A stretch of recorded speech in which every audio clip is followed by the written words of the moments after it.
Life Audio. Welcome to Empowering Homeschool Conversations. I'm your host, Peggy Ployhar, and if you're feeling frustrated, overwhelmed, or even a little heartbroken watching your child struggle with reading, you're not alone. Today's conversation is one you won't want to miss. I'm joined by Dr. Joe Lockavitch, a nationally Lockavitch, right? I said it right? Lockavitch, beautiful. You did a great job.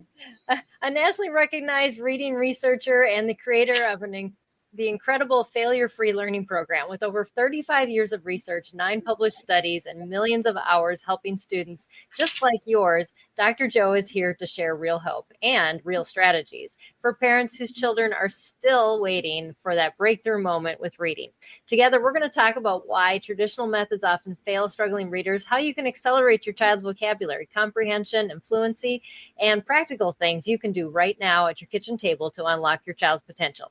And if you're looking for even more support, resources, and encouragement for your unique homeschooling journey, be sure to visit Homeschool Heroes at spedhomeschool.com. It's a place just created for you, for families like yours.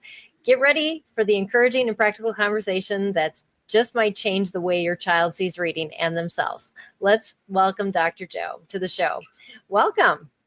Well, thank you, Peggy. It's an honor to be here, and I am so excited to have this opportunity to speak to you and to share some hopefully exciting research and data and good news to parents.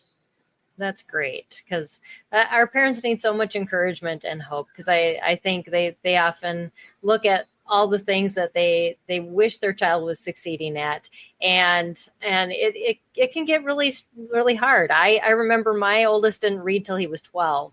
And I put a lot of that blame on myself.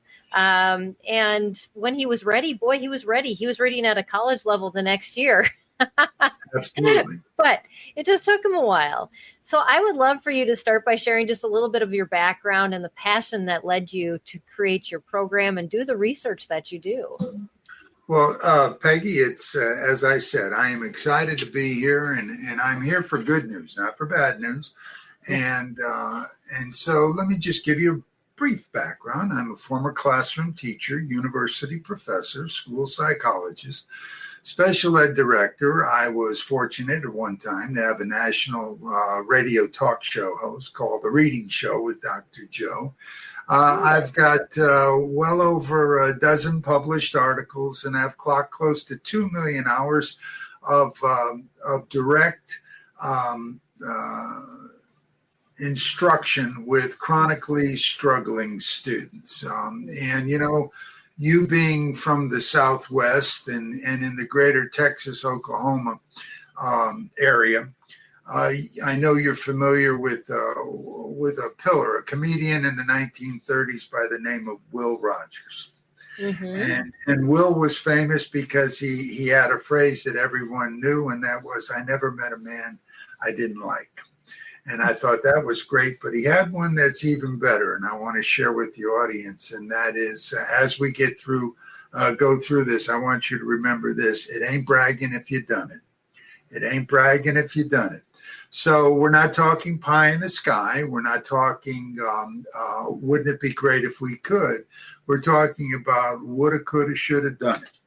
And so I am extremely excited to share with you what I've learned in this reading quest, an ongoing reading quest, I might add. Absolutely. So I've read through some of your stuff, and you believe that reading failure is rarely a child's fault. Could you unpack that for us? Why is the instructional method so critical? Okay. Let me just share with you what when I start a talk like this, I always start with, if there's one thing I want to share and what I've learned so far is that I believe that we are significantly underestimating the reading ability of chronically struggling students. Now, that's my frustration, but let me share with your audience the good news. And I want to say it to you as well, because you mentioned it and you were a victim. And that is, the enemy is not the student, it's not the parent, it's not the teacher, it's not the administrator. That the real enemy is the instructional approach. And when you change that approach, you will change the performance outcomes. So you did nothing wrong. And so you don't have to feel guilty. How's that sound? That sounds great. I think parents need to hear that more and more, because the ongoing thought is, I did something wrong, and yet you have other children that prove that wrong. I had another daughter that learned to read when she was 3, so it definitely wasn't me. No, and it wasn't, and it's not the parents out there. Let me put a couple of things in perspective that I think that teachers, parents must know about the field. And I am first and foremost a reading researcher. So this is what I have dedicated my, I hate to say, close 50 years of working in the classroom or related to education. But reading is the most researched topic in all of education. Literally, there are thousands upon thousands upon thousands of articles being written on how to teach reading, how to improve reading. But if I were to take the world's 12 leading reading researchers, put them in a one room, put them in a single door so that they can only go through one way out, put an armed guard at that door, and told them that they couldn't come out until they had a universal definition of what reading is and how it should be taught, they would starve to death before they ever came out that door. So to say that reading, that there is a broad range of opinion in the teaching of reading is an understatement. Now, that said, let me share with your audience what I believe is the one universal reading research fact that you can bet the house on. It has never been proven not to be true. Would you say that it's worth your listening to me run my mouth if I could share that one fact with your audience? Absolutely. They would love that. Here we go. All reading programs work. So I'm not here to argue methodology. I'm not here to argue anything. All reading programs work. But, and I know you're going to ask, but what, Dr. Joe? Yes, exactly. I want to know. That's an excellent question. I don't know how you came up with that question, Peggy. And let me tell you what the but is. But not for all kids. But not for all kids. Regardless of the hype you hear, regardless of what you hear in the public media, regardless of what's being said about back to basics and all of the other stuff, let me share with you this. In all of the teaching of reading, and I've already shown to you that it is the most researched topic in all of education. In all of those, there has never, ever been a large-scale reading research study to show one program to be 100% successful for all kids in all situations. I believe that. So now what that means then is this. If your child is having difficulty, the first thing you should do is not look at your child. The first thing you should do is say, what's causing the difficulty? What type of approach is being utilized that is preventing my child from reaching what I consider to be the characteristics of good reading instruction. One of my arguments with special ed, and I'm glad we're talking special ed. I once had a colleague that once said special ed is neither special nor is it education. I won't argue with that. But what I am saying is this.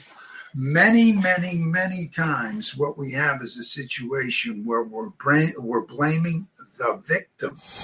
We will continue this conversation after a short break.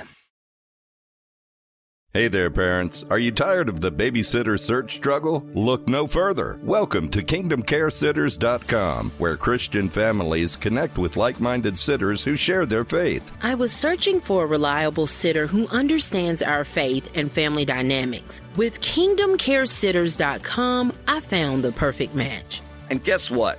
You can discover sitter profiles, post jobs, and even schedule and book short-term or long-term care, all on the user-friendly website, KingdomCareSitters.com. Plus, KingdomCareSitters.com lets you pay securely online. Whether it's date night, work commitments, or just some me time, Kingdom Care's got you covered. As a sitter, I love being part of this community. I set my own rates, connect with amazing families, and make a difference in their lives. Are you ready to find your perfect match? Visit KingdomCareSitters.com today, because when faith meets childcare, it's a match made in heaven.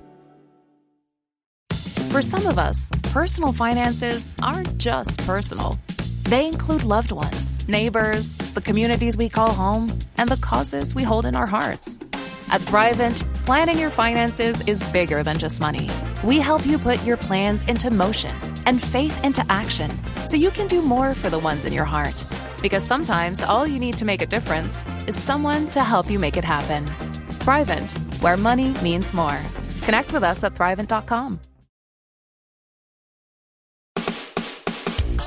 This is Empowering Homeschool Conversations, provided by SPED Homeschool, a nonprofit that empowers families to home educate diverse learners. To learn more, visit spedhomeschool.com. Yeah. And that's my mission. Now, I'm going to start to get passionate, but I've dedicated my entire life to letting people know that your child is not the victim. Is not the cause of the problem. Your child is the victim. Yeah. It's like this. Imagine you're in New York City or Houston. You're in downtown Houston and it's rush hour. You're committing the great pedestrian sin of jaywalking. And you rush out into the traffic, and Peggy, you get hit by the car. Now, you are just lying in the middle of the road. You are in pain. You're not sure if you're going to make it. And all of a sudden, in the distance, faint in the beginning, you start to hear a sound. And that sound gets louder and louder. And it's a siren. And in your mind, you're saying, oh, they're coming. They're coming to help me. Got where I'm coming from now? Yeah. And all of a sudden, when the ambulance arrives, it drives over you a couple of times and yells at you for being stupid and being in the street. We're blaming the victim. The issue is not the victim. So often, 99% of reading interventions that are out there are based on what I call the RD model. Now, I'm based on what's known as the CS model. RD versus CS. 99% are in RD. Less than 1% is in CS. I know you're going to ask this question, Peggy. So I don't know what the difference is on those, and I'm pretty certain my audience doesn't either. So I'd love for you to tell us what that is. RD stands for remediation of the deficit. Remediation of the deficit. And what happens is that you go into an IEP meeting, you go and you spend good money to have an evaluation. And what you get then is a list of all of the things that are wrong. Yes. And not only is it a list of all of the things that are wrong, then the instruction is based on the notion of, now that these are the things that are wrong, what we're going to do is we're going to spend all of our time and energy looking at all of the things that are wrong and remediate or eliminate them. Yeah. I don't like and that's why a lot of parents homeschool, because they don't believe in that. That's right. Yeah, so they replace it with curriculum that does that. And that's exactly right. So what's CS? Yes, exactly. Would love to know. CS stands for capitalize on strength. Capitalize on strength. Mm-hmm. Okay. When I was a professor at the University of South Carolina, one of the things that I always argued was having a different definition of the term LD. And you know, and I know in special ed, LD stands for learning disabilities. Yeah. My definition has always been that that's a misnomer. What it should be is learning different. And when you operate from the principle of learning different, then all of a sudden good things start to happen. Yes. Absolutely. How are we doing so far? Really good, because we actually on our website offer a test called MindPrint that actually maps a child's brain and gives parents strategies to how their child's brain works. So we are completely on the same page as you. And we believe that every child is gifted. You know, their brains sometimes work differently than a lot of curriculum developers create products for. So I'm super excited that you're sharing from this perspective with us versus let's buckle down and work on the things your child's bad at, because it defeats the child. It actually makes them want to learn less. Well, and not only that, and you hit the nail right on the head. One of the other problems that you have is when you start getting into that notion, you start falling into a fallacy that really drives me crazy. The problem that you have is a lot of times once the kids are classified as special ed, what they get is slower, they get lower, and they get less. And my attitude has been they don't need slower, lower, and less. They need just the opposite. They need faster, they need higher, and they need more. You set the conditions for success, and then all of a sudden you'll see that happen. I am on a mission to eliminate, and this is I had a nationally recognized cartoonist ask, "Can I formulate a cartoon based on your mission?" Because he was intrigued by what I call the 3 bad R's in education. Now you know the 3 good R's in education, which is reading, writing, arithmetic, correct? Mm-hmm. Okay. Do you know what the 3 bad R's are? I have no idea. The 3 bad R's are the 3 bad R's are retention, referral, and rejection. Yes. And they're getting more prevalent too than ever before. And especially now with the big back to basics movement. Yeah. That's one of the issues that one of the issues that we have right now is that this belief that if a kid doesn't read by 3rd grade, then it's too late. And then you have retention. Well, that's blaming the victim. And let me share with you a statistic. When you retain a child, you increase by a factor of 216% that child will drop out of school by age 16. Yeah. So you can't retain.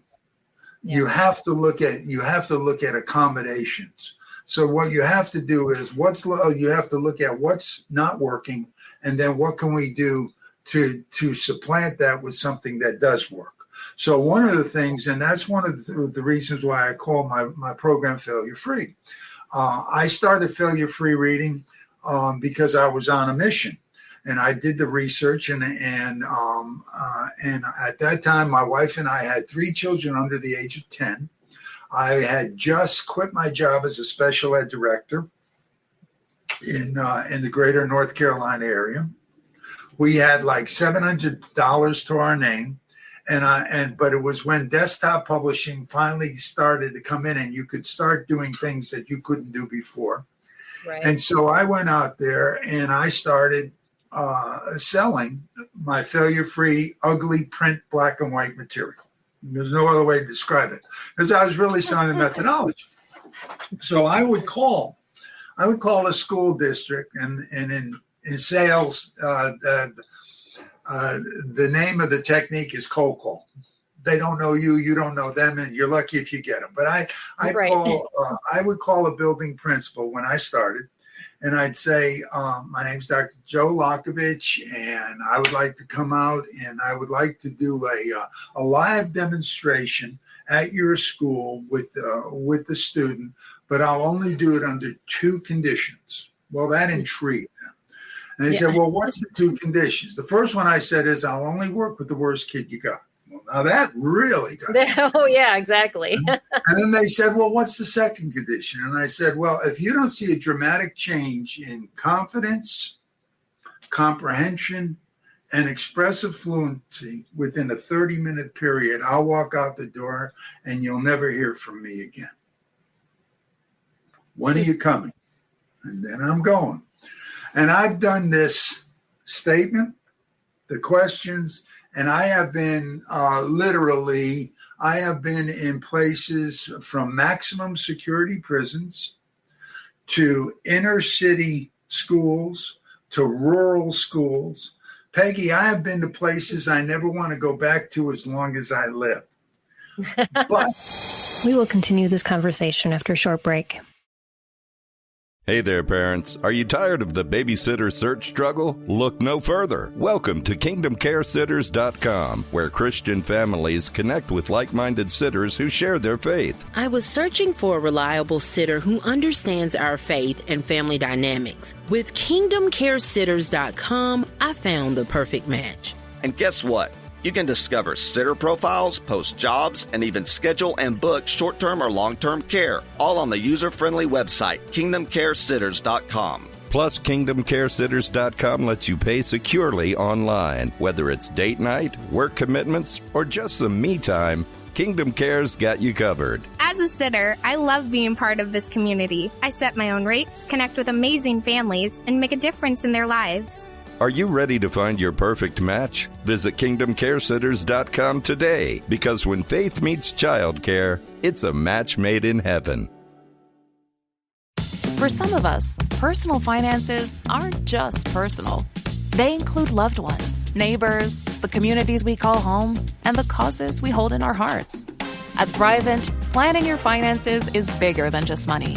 We help you put your plans into motion and faith into action so you can do more for the ones in your heart.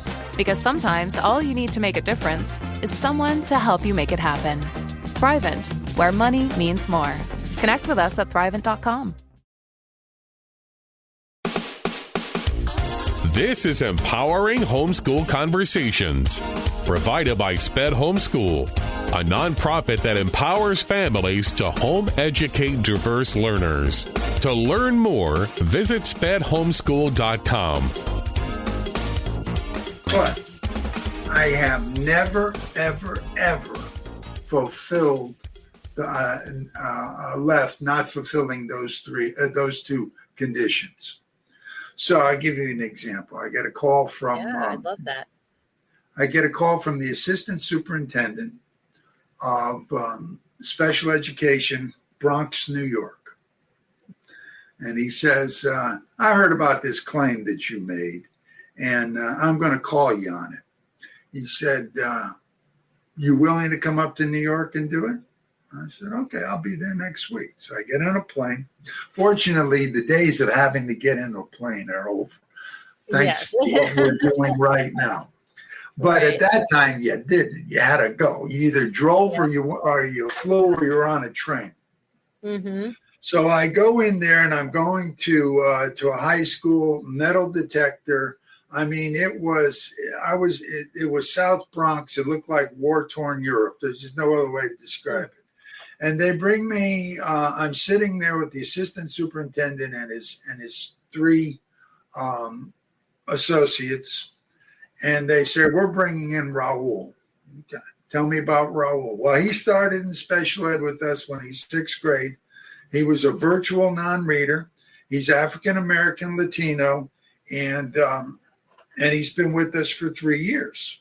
I said, "Okay, how's he doing now?"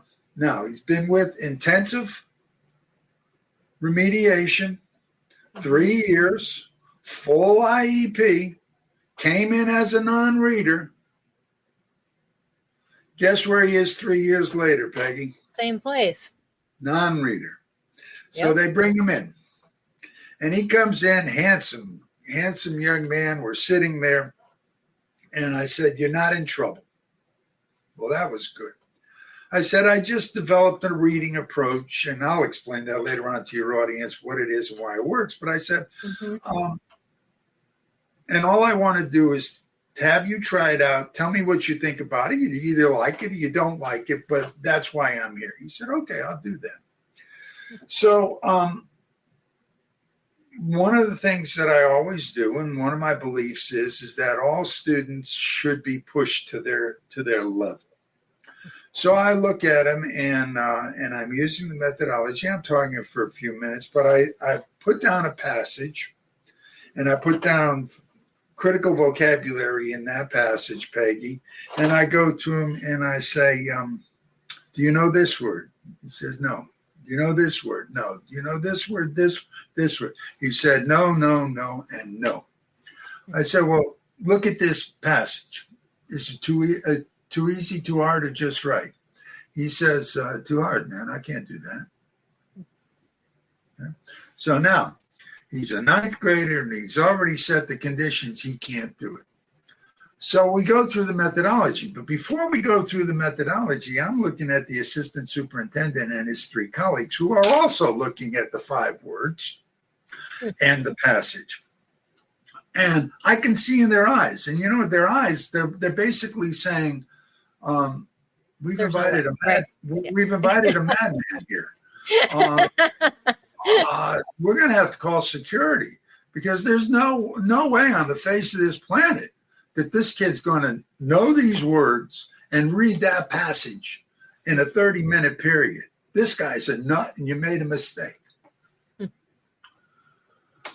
So we're sitting there, and everything that I do is predicated on the notion that reading is gaining meaning from the printed page. Okay. As demonstrated by the ability to read with expression. If your student or if your child is not reading with expression, then by my definition, they're not reading. Now, by the way, if you're reading with expression, you're also reading with comprehension, because you can't read something with expression that you're not comprehending. Does that all make sense? Yeah, absolutely. So that's one of the sidebars that parents can look at. Is my child reading aloud with expression? Forget whether or not they get it right. Yeah. The question is, are they demonstrating expressive fluency? And if we're dealing with parents who have hearing impaired or deaf, some are signing, and I do a lot of work with that population, are they signing with prosody, meaning comprehension? Does that all make sense? Mm-hmm. Yeah. So I sit there and I say, "Do you know this word?" And he tries to sound it out, and he goes, attorney.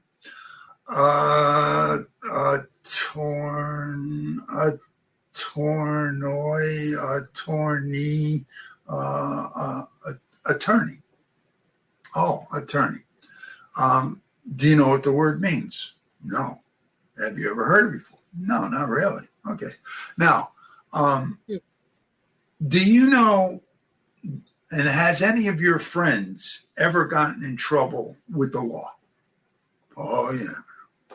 Yeah, I mean, this is South Bronx. Are you kidding me? Right. I said, and when they get in trouble with the law, what's one of the first people that they need? What comes out of his mouth, Peggy? They need a what? They need a lawyer. A lawyer. Well, an attorney is nothing more than a fancy name for what? Lawyer. Oh, okay. Well, that makes sense. All right. Can you sound this word out? Well, this word is huge. I can't do it. No, you don't even have to try to sound it out.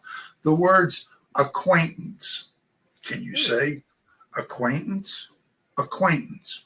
Do you know what an acquaintance is? Well, no. Well, have we just met? Yeah. Do you think we could become friends? Yeah, I think so. Well, then I would become an acquaintance. Oh, Somebody you know, a friend. Oh. 30 minutes later, he is reading aloud, just like I'm going to read right now, okay? He takes the passage and he reads this. And this is exactly how he's reading it. The attorney and her acquaintance were astounded by the size of the rock singer's house. The house was large enough to accommodate over 100 people.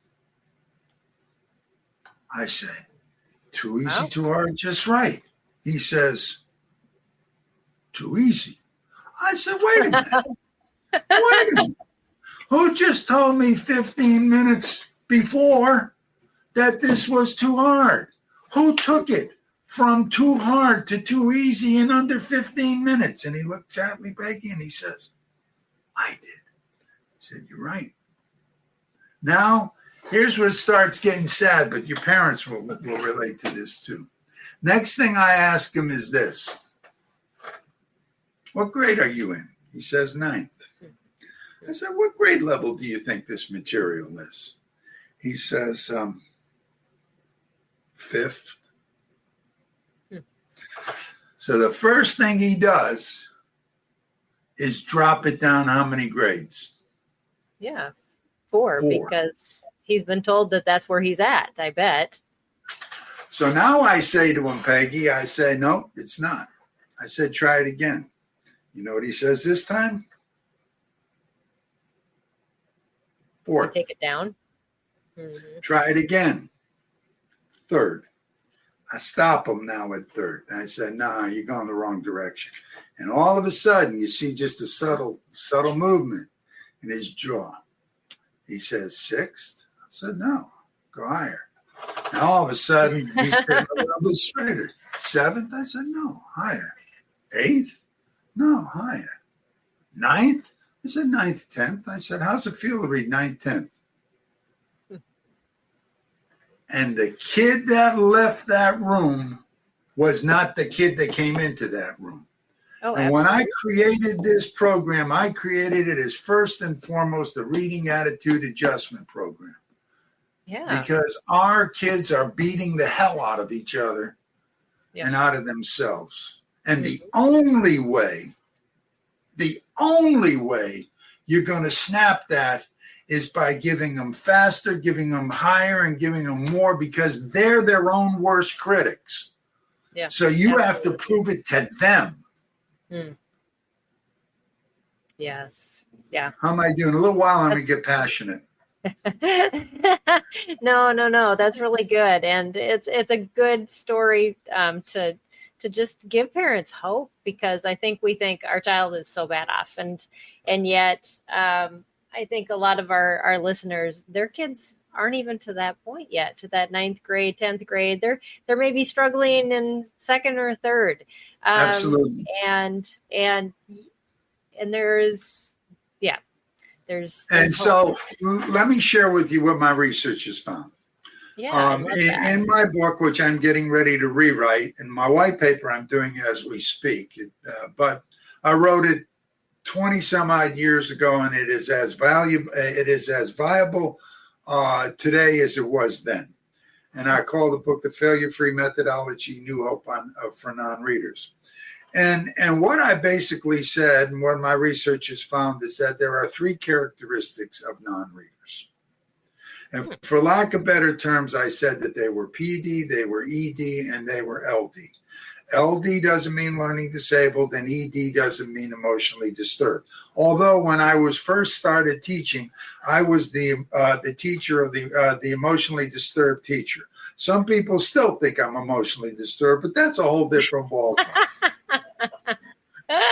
But let me share with you again, but I'm going to preface it, because this is the one that's gotten me the most notoriety, the most arguments, the most.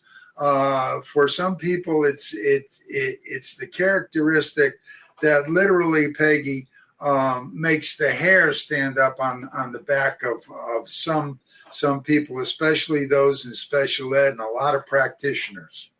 Okay. But before I say it, I'm going to say it one more time. When I started our talk, what did I say about all reading programs? That they all what?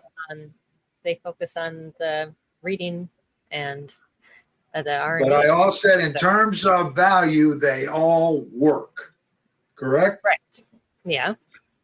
And then I said, but not for all students. Yep. Okay? So I'm not here to put down a program or a philosophy or anything. If you believe in it, I believe in it. Okay? I'm not your enemy. But for some people, this is when it really gets scary. So what does PD stand for? It's a term that I've coined based on my experience, based on my 2 million hours of direct instruction, based on my teaching, based on my going out to meeting some of the leading experts in the field. PD stands for the phrase phonetically deaf. Phonetically deaf. And what I mean is this.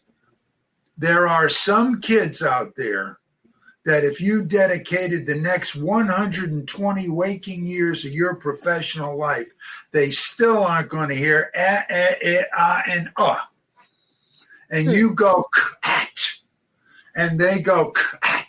And you go around the room and finally say the words cat, and the kid will say, why didn't you tell me so in the first place? Absolutely. Yep.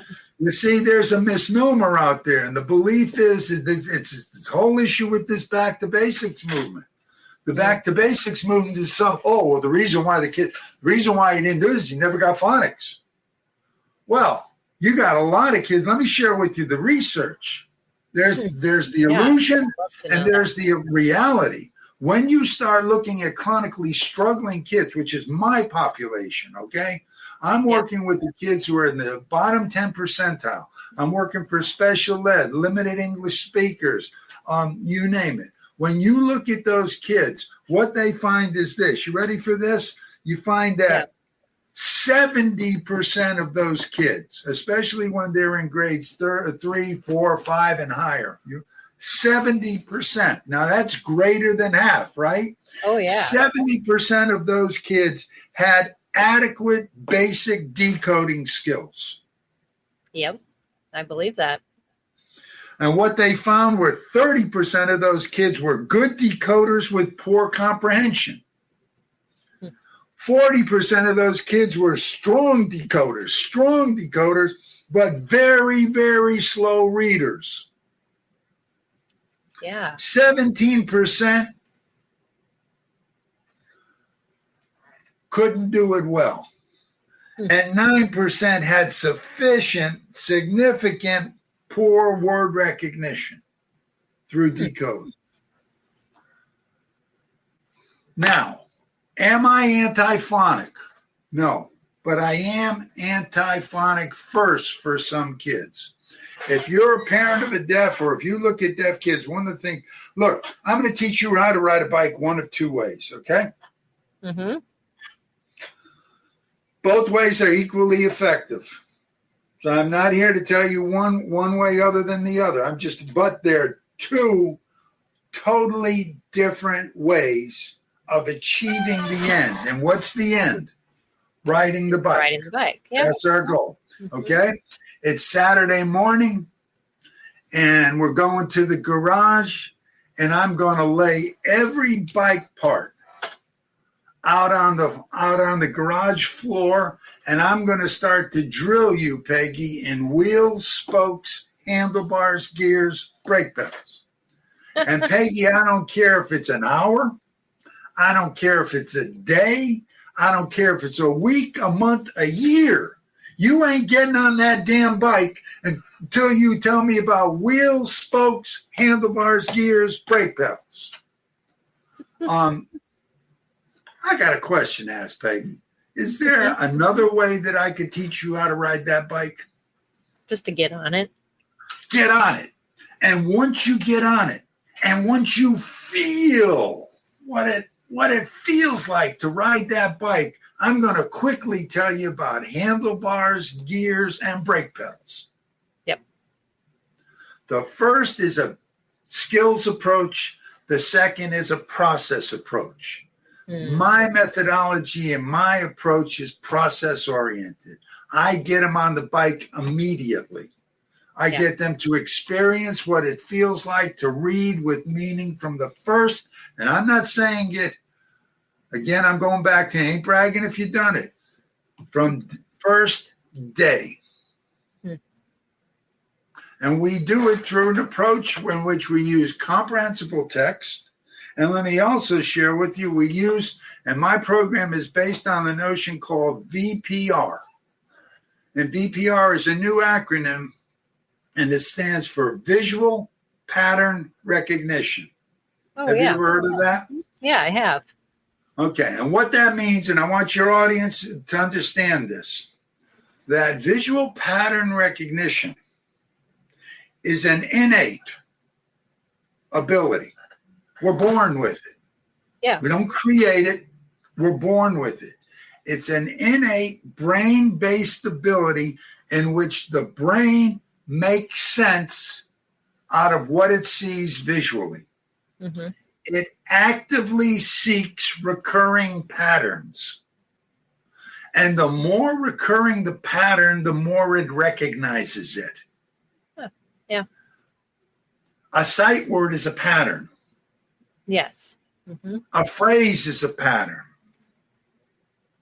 Yeah. And what we find is our kids actively see this. Now, let me share with your audience a couple of things. Number one, the opposite of phonics is not whole language.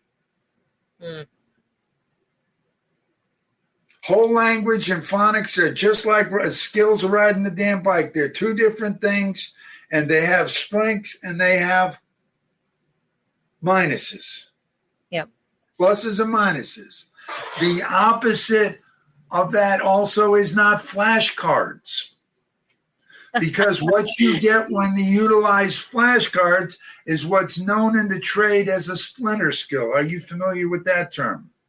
I'm not familiar with the term, but I do understand it because and let me it's share not with your audience. with A splinter skill to the audience is a skill that your child develops because it's taught over and over and over again, whether it's sounding words out, whether it's seeing a word on a flashcard.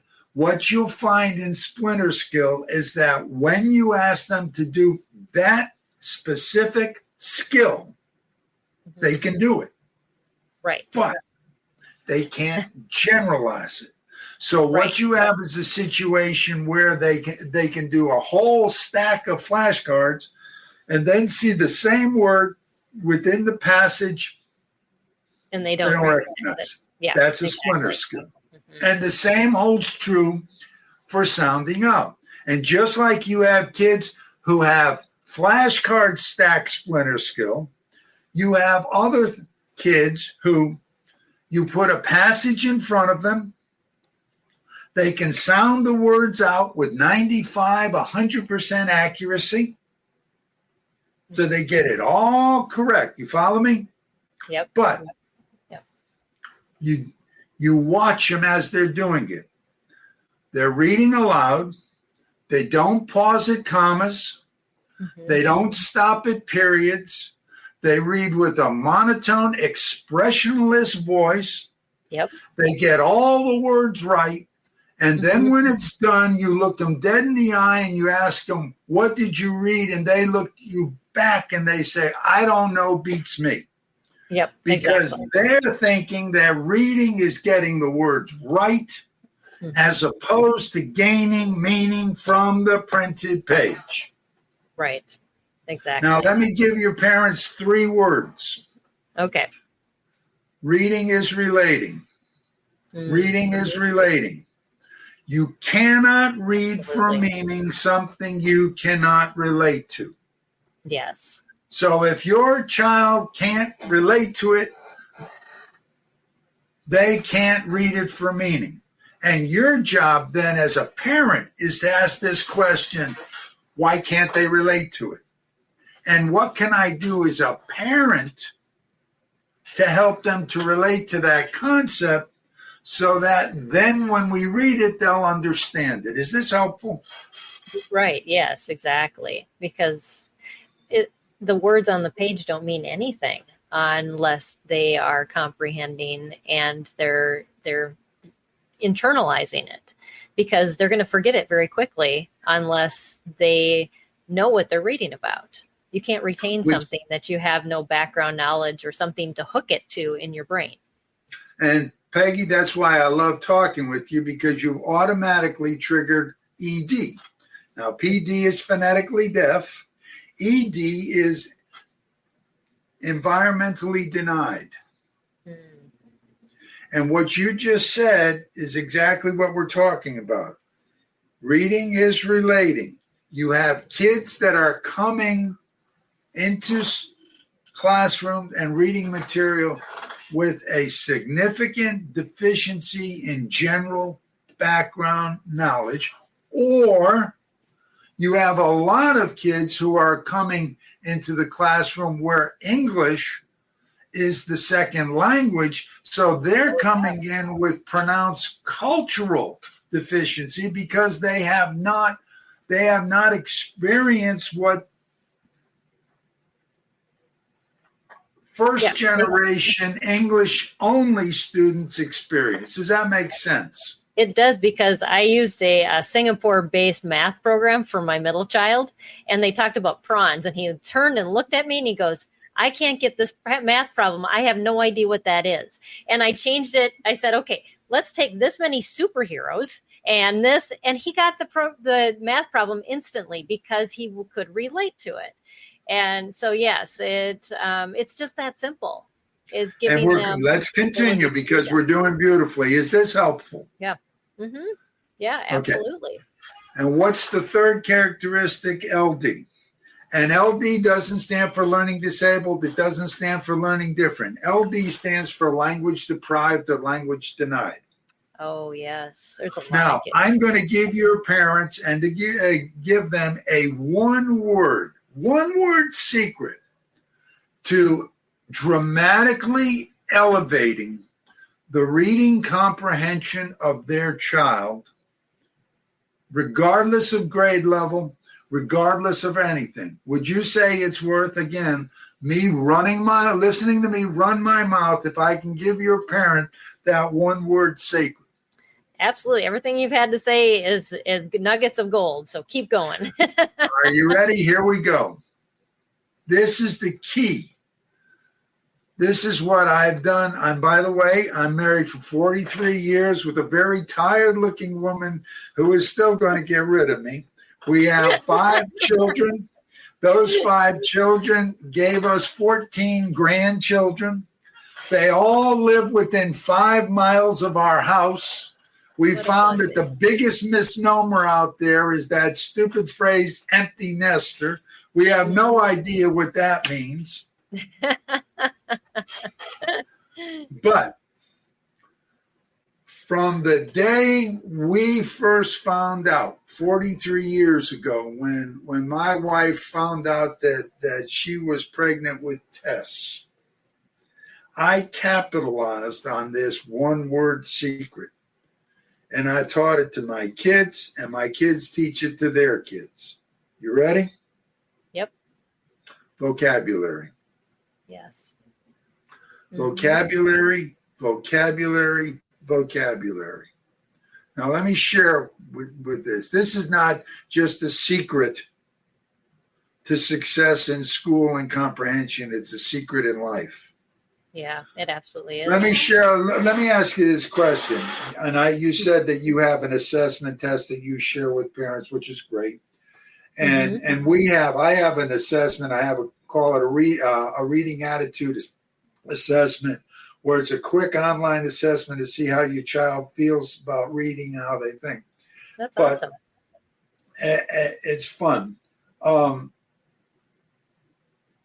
But when it comes, wouldn't it be great if there were an assessment out there that we could give to entry-level adults, for example, that would serve as a predictor for how well they're going to do in an organization? And on the basis of this, we can predict who's going to be the CEO all the way down to the floor workers. Wouldn't that be great? Yeah. Do you know we've had that since 1947? Really? And you want to know what it is? Sure. It's a vocabulary test. Hmm. Researchers found that when they gave a vocabulary test, that the CEO had the greatest vocabulary as opposed to those who were at the lower ranks. Interesting. So we are by design a highly verbal society. Absolutely. We are judged the moment we open up our mouths. And I want parents to understand this, because a lot of times your child is given an IQ test. You're thinking that your child is limited here. Let me share with you this, and I say this all the time. If your parents and you could imagine being on a sidewalk in any town, USA, and you're walking the length of a lawn, and that lawn has a white picket fence as its border, and you have a little stick, and you're walking along, you go from one picket to another, to another, to another. Does that make sense? Yep. And you just keep on, and all you can see are the pickets. And I want your parents to understand this. This is my gift to them. If each picket was some facet of intelligence as we know it, and we have this whole block of pickets, conventional IQ tests probably measure 6 pickets, maybe 10. Wow.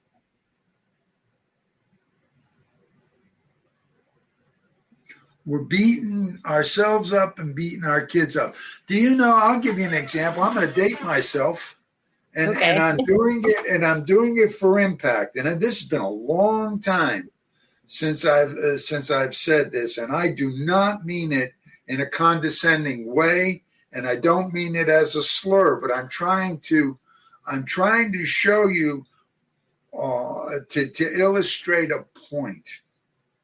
Okay. And when it comes to intellectual disabilities, cognitively challenged, they used to use a term that fortunately we never use anymore, and you know the term, it's the R term. Right. Okay?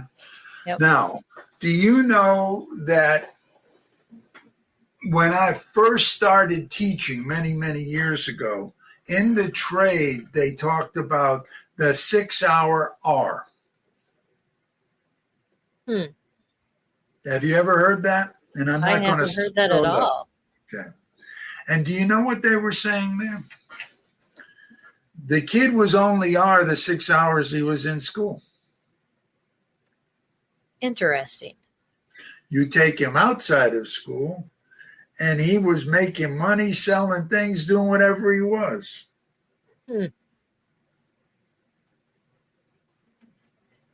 Yeah. Because it all had to do with the comparison academically than what the child's true capacity was. And that really doesn't measure a child's ability to succeed or not succeed, how they do in a classroom. It has nothing to do with success. It's been proven over and over again. Let me give you an example, a personal one. My wife, I lost my father-in-law about 4 or 5 years ago, and it was quite a shock, and he was just really a really nifty guy, and he was by trade a tool and die maker, and so but he was not formally educated. At that time, he had at best a high school education. And he always equated my degrees with intelligence, that I was the smart one and he was the tool and die maker. No.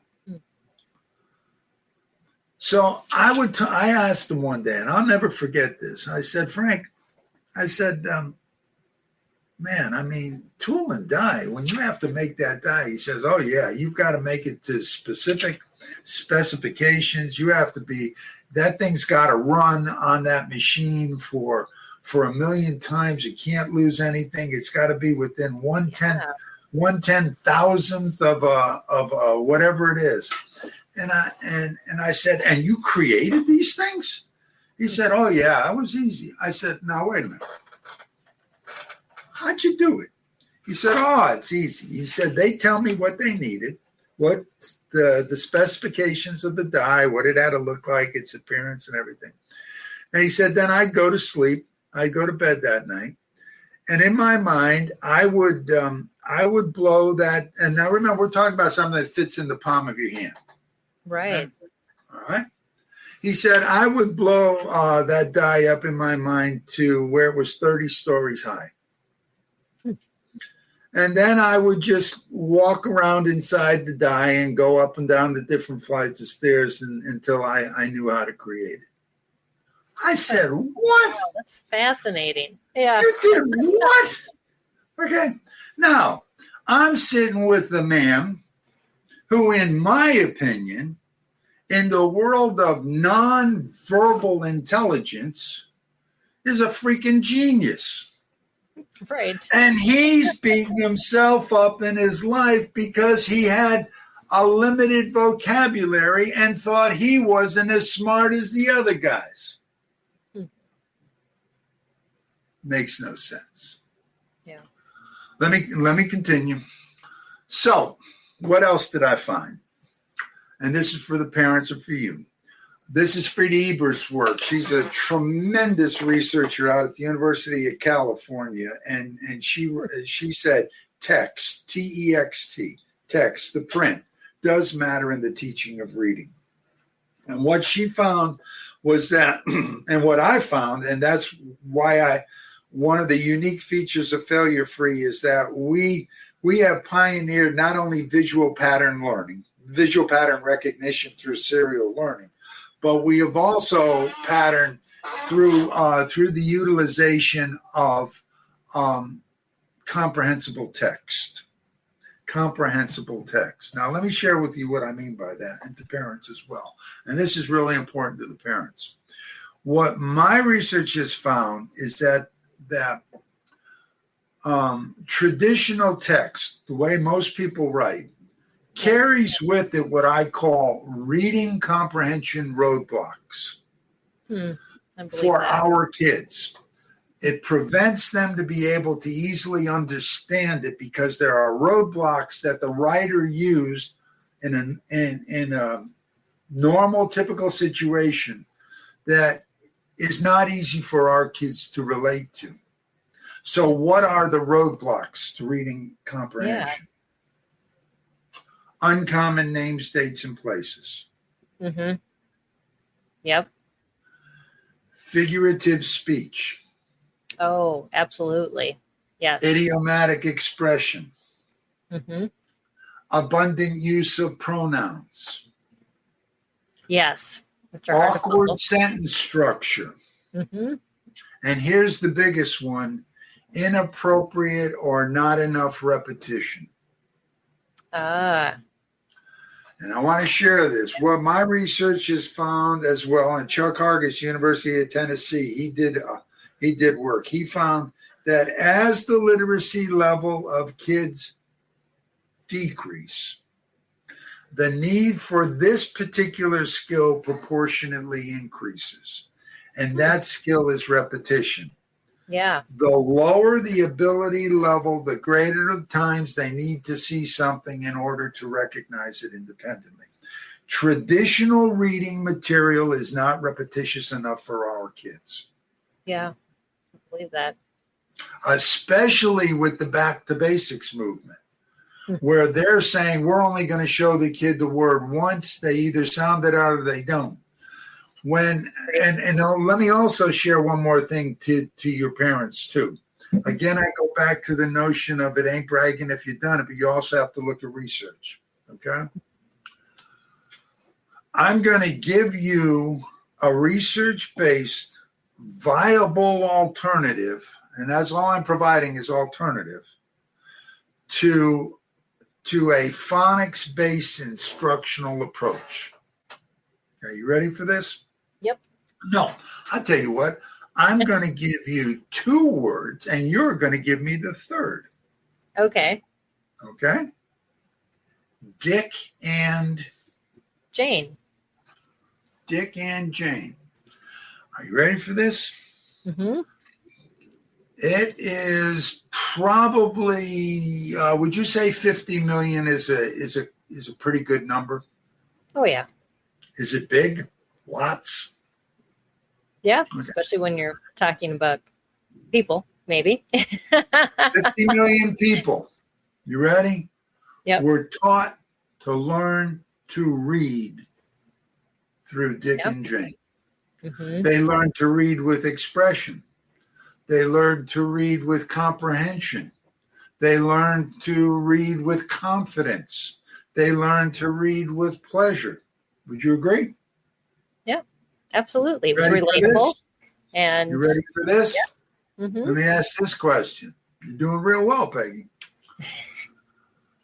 Do you know when phonics was introduced during the Dick and Jane process to the students? Probably when they were maybe in 3rd or 4th grade. Never. Never. Really? Okay.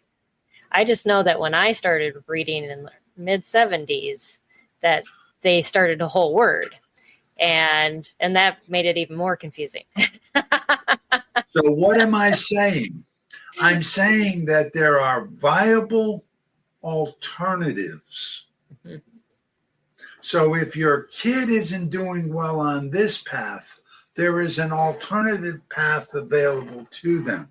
And as a parent, your question should be, okay, the good news is my kid's failing.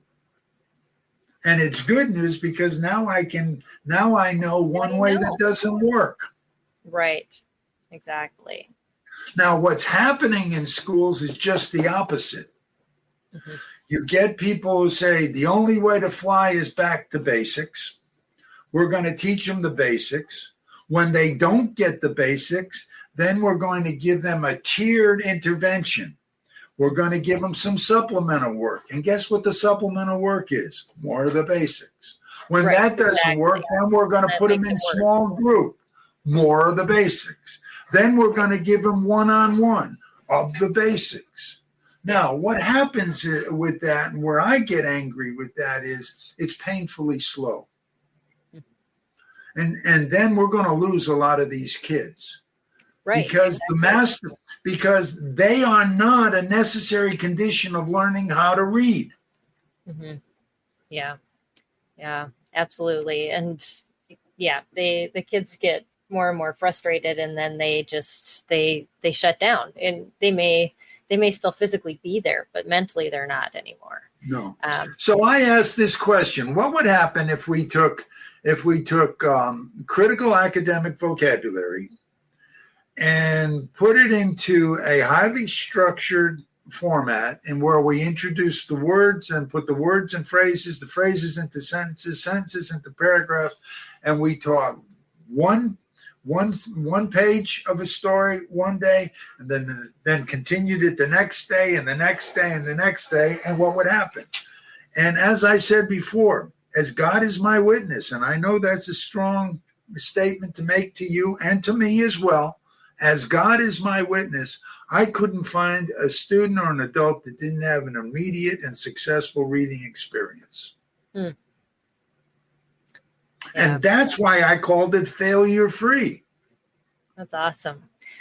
Well, I would love for you to talk a little bit more about the program and what parents can get for resources if they head to your website, because our time is unfortunately up. And I know a lot of them are just getting a kind of a hint of what you're talking about. And you just have so much knowledge. So I'd love for you to talk about what they'd find on your website.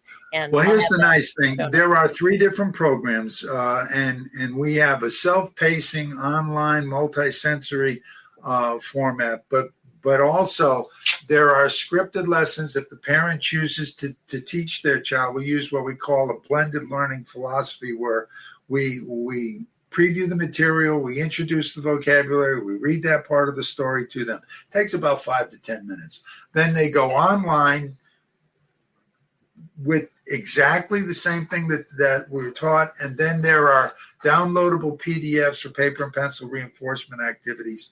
We teach 27 stories of increasing complexity that we take the student from 0.0 all the way up to mid-5th grade in our Joseph's Readers. For those parents out there who have kids that can read some 3rd, 4th, 5th grade, we have Verbal Master, which is an accelerated vocabulary program that takes you all the way from mastery of 6th grade all the way up to SAT, ACT. And then for chronically cognitively delayed kids on the spectrum, we have Life Skills, which is a school to career transition program. And it's based on 4 themes, 21 stories: independent living, how to drive a car, getting the facts on drugs, and how to get a job. Now, what the parent can do is when they go to www.failurefree.com, and they can go through the page, and at the bottom there is a sample lesson that they can try, and it's pretty self-explanatory. I do, however, ask the parents to stay there and watch how they do, because one of the beauties of my methodology is if it works, you'll see it right there. I mean, I don't care where they're coming from. You'll see if it's a good fit within the first couple, 2-3 lessons. In addition to that, there is on the website, a parent can sign up for a free consultation.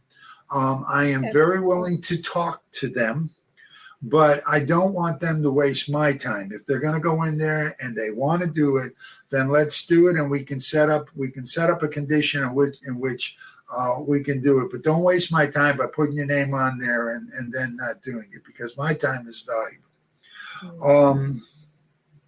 How do we do so far? Let me share with the parents real quickly. Language. You're a language teacher first. You're a reading teacher second. You're a content teacher third, and you can't change the order. Reading is relating. The other is input precedes output. What that means is this. There's a huge difference between what your child can understand and what your child can express. Do not water down what you're getting into their system on the basis of what they're expressing. Just like you learned with your 12-year-old, everybody is different. When it comes out is one thing. What you have to do is get it in. Language. Read to your child at night. Watch their eyes. The eyes are the mirror of the mind. If they don't understand, then you have to ask the question, why can't they understand it?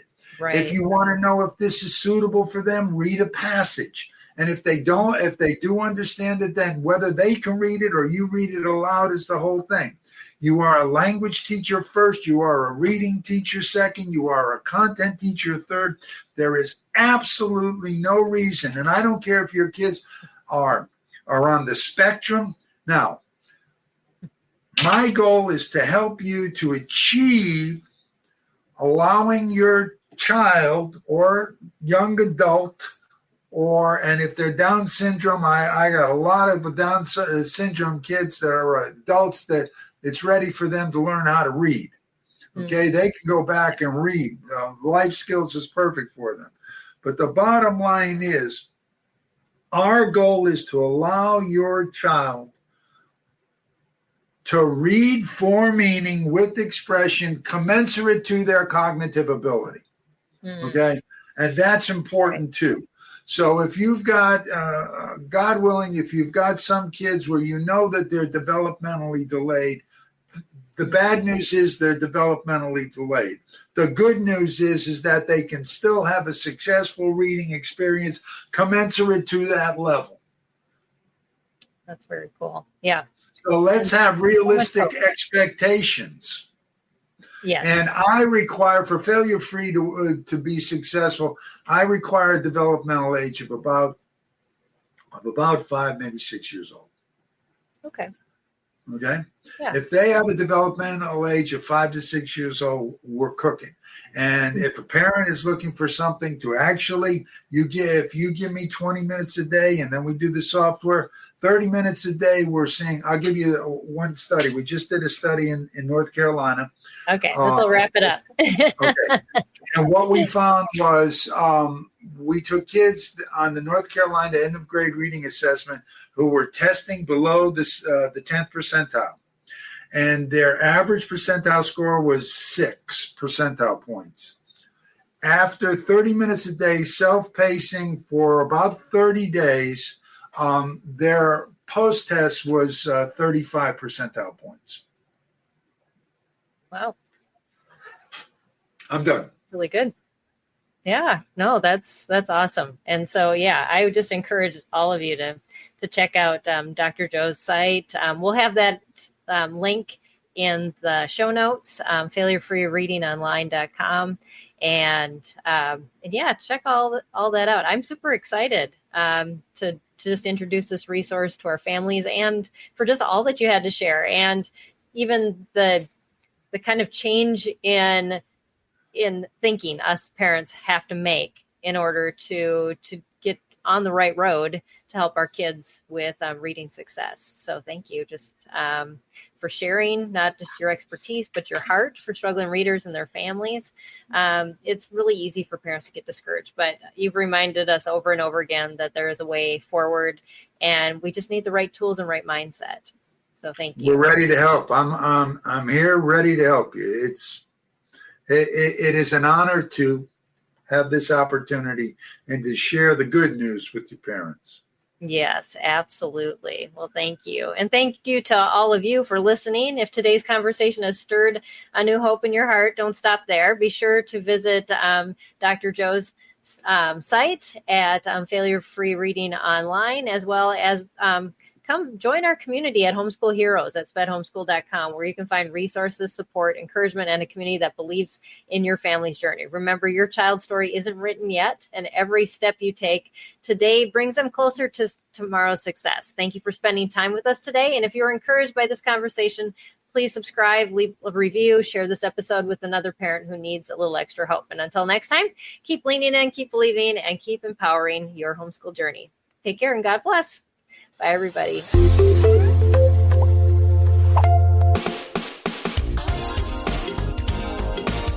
I want to take just a second to thank the team at Life Audio for their partnership with us on this podcast. If you go to lifeaudio.com, you'll find dozens of other faith-centered podcasts in their network.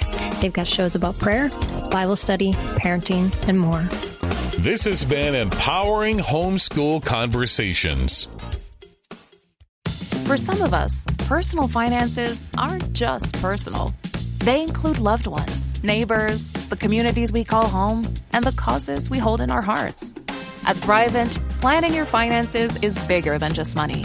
We help you put your plans into motion and faith into action so you can do more for the ones in your heart. Because sometimes all you need to make a difference is someone to help you make it happen. Thrivent, where money means more. Connect with us at Thrivent.com.